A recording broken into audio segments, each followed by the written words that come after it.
Qu'est-ce qui se passe quand le canton ou la ville décide d'ouvrir un nouveau chantier? Ils viennent chercher les archéologues? Oui, ils viennent chercher les archéologues et ils doivent passer par la commission patrimoine et site. Et quand ils voient que l'archéologie est concernée, j'ai un collègue qui s'occupe de la carte archéologique qui est immédiatement contacté pour évaluer s'il faut vraiment intervenir ou non.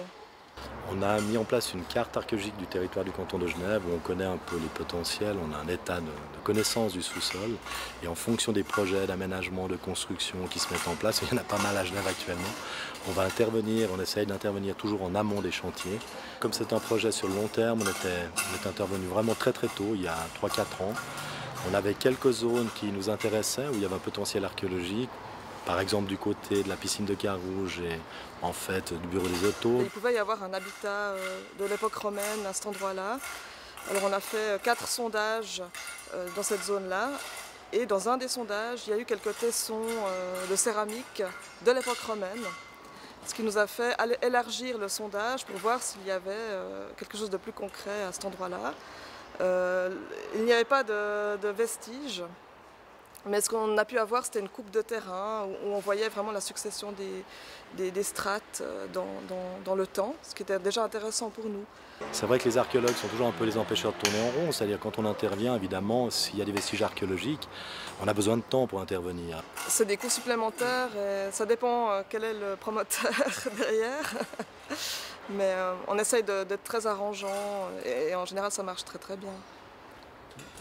Si les fouilles du Cévennes n'ont pas donné grand-chose, à Saint-Antoine, ce fut le jackpot. Ça devait être un hôtel dédié à Mercure et en fait, il est réutilisé ici dans une tombe chrétienne, parce qu'on est au VIe siècle.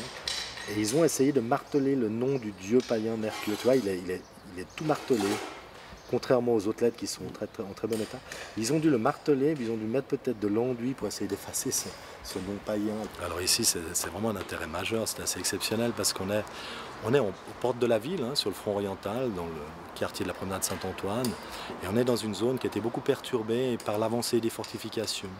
À partir du XVIe siècle, on va développer les fortifications dans cette zone jusqu'au XVIIIe siècle où elles vont faire pratiquement 800 mètres de largeur depuis la porte, depuis la limite de la vieille ville jusqu'au musée ici, le musée d'histoire naturelle. Donc toute cette zone va être complètement chamboulée et par bonheur et par miracle, je dirais presque, derrière moi dans cette partie-là, à l'intérieur d'une plateforme d'artillerie qui a été aménagée en 1537, on a toute une série de couches archéologiques qui remontent à l'époque gauloise. Il y a un quartier romain, il y a une église des premiers temps chrétiens, de l'Antiquité tardive, puis un bastion, un motet de Saint-Laurent des années 1537.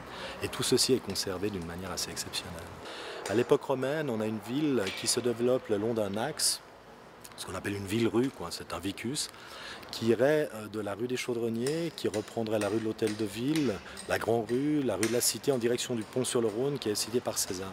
Donc on a là une ville qui se développe le long d'un axe et à la fin du IIIe siècle, pour des raisons géopolitiques, parce que c'est une période d'instabilité, la ville va se refermer à l'intérieur de ses murs au sommet de la colline Saint-Pierre. Donc les quartiers ici, sur la partie orientale, près du musée d'art et d'histoire, les quartiers romains sont abandonnés et on voit se développer des cimetières à l'extérieur de la ville.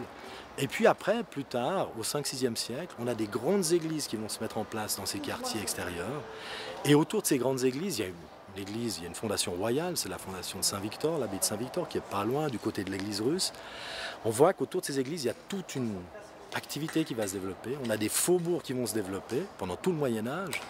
Et puis de nouveau, au XVIe siècle, parce qu'on doit adapter les fortifications, parce qu'on doit faire place nette autour de la ville, on va détruire tous ces faubourgs et la ville va de nouveau être enfermée à l'intérieur de ces fortifications et les faubourgs sont complètement démantelés. Donc il y a un jeu, si vous voulez, d'extension, rétraction de la ville depuis l'Antiquité jusqu'à aujourd'hui. C'est très intéressant. Alors ici, à la base de la coupe de terrain, on voit des strates, c'est-à-dire des couches avec une alternance de gravier, de sable, etc. Et ça, c'est simplement le dépôt glaciaire, c'est-à-dire quand le glacier va se retirer, ici, il y a 18 000 ans. Au-dessus furent construites les villes gauloises, puis romaines. Par exemple, ce vide sanitaire que tu vois là, qui est fait avec ces amphores qui viennent d'Espagne, qui ont près de 2000 ans, toutes ces amphores que tu vois là, en fait, elles ont été aménagées dans un bâtiment, au sol, au rez-de-chaussée, pour créer un vide sanitaire, pour que l'air circule, et puis il y a un plancher qui a été construit au-dessus.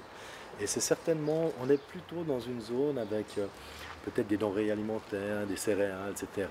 La ville romaine de Genève est une ville importante, comme la ville de Lausanne à l'époque, sur un axe commercial qui va de Marseille à Bâle, au territoire du Nord, à travers la vallée du Rhône, le lac Léman et puis ensuite le lac de Bienne, etc. Il y a vraiment un axe commercial important, il y a des villes importantes sur cet axe commercial, mais à l'époque, la capitale de la région, c'est Nyon. C'est un peu la vitrine de Rome dans la région. Et justement, à la fin du IIIe siècle, lors de la réorganisation de l'Empire romain sous Dioclétien, Nyon va être déchu de son statut, qui est un statut artificiel en fait. Mais, en fait, les Burgondes vont choisir Genève comme capitale entre Lyon et Genève, parce que Genève, entre-temps, est devenue donc une civitas, une cité.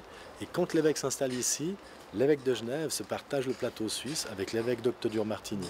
Donc c'est vraiment une ville assez importante, quoi. 4e, 5e siècle. Tu as le contrôle sur le passage sur le Rhône, etc. Je veux dire, c'est un point stratégique. Et puis, tu as cette colline que tu défends très facilement. C'est un oppidum. Puis autrement, là, tu peux naître dans l'église, quoi. Et là, on a une inscription vraiment unique qui dit, en fait ici repose, hic requiescit, in pace, donc en paix, de bonne mémoire, bonne mémorie. Et tu as, en fait, un nom, c'est marqué Famola, donc ça veut dire que c'est une servante. Tu vois, F, là, tu as un F, un A, un M, un O, un L, un A. Servante de Dei, de Dieu. C'est une servante de Dieu, c'est une religieuse. Mais c'est unique, hein, c'est une inscription assez émouvante d'ailleurs, qui date du 6e siècle.